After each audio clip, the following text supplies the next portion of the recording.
Os switches são os dispositivos intermediários mais importantes em uma rede local. Eles são os concentradores de conexão, ou seja, todos os dispositivos finais, como computadores, laptops, servidores, impressoras, etc., se conectam uns aos outros através dos switches. Os switches se caracterizam pela quantidade de porta que eles possuem. Você pode encontrar switches aí com 24 portas, com 48 portas ou com até centenas de portas. A gente diz que os switches são dispositivos de terceira geração. Antes dos switches existirem, dois outros dispositivos tentaram fazer o que ele faz hoje em dia. O primeiro era o hub, que não passava de um repetidor de sinais elétricos trabalhando na camada física, que não tinha nenhum tipo de inteligência para encaminhar o tráfego. Em seguida vieram as bridges, que trabalhavam na camada de enlace de dados e possuíam ali um sistema que era capaz de encaminhar o tráfego numa rede local apenas para o destino correto. O processo de encaminhamento das bridges era bem semelhante ao dos switches de hoje em dia, né? Mas as bridges elas tinham algumas limitações. A limitação mais impactante que as bridges tinham era o seu processamento por software. Toda a lógica das bridges, inclusive o encaminhamento dos dados, era feita em cima de software.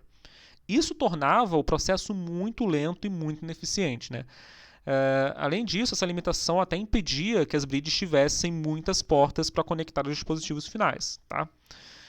Os hubs eram dispositivos de primeira geração. As bridges eram dispositivos de segunda geração. Os switches surgiram em seguida como dispositivos de terceira geração.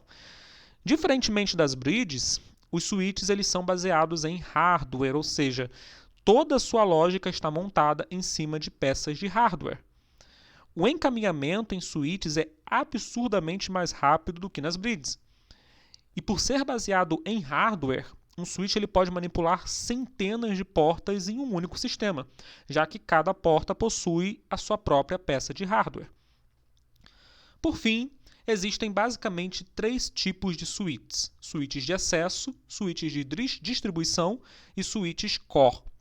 Os switches de acesso são geralmente os mais simples numa rede corporativa, né? Eles são usados ali para conectar os dispositivos finais.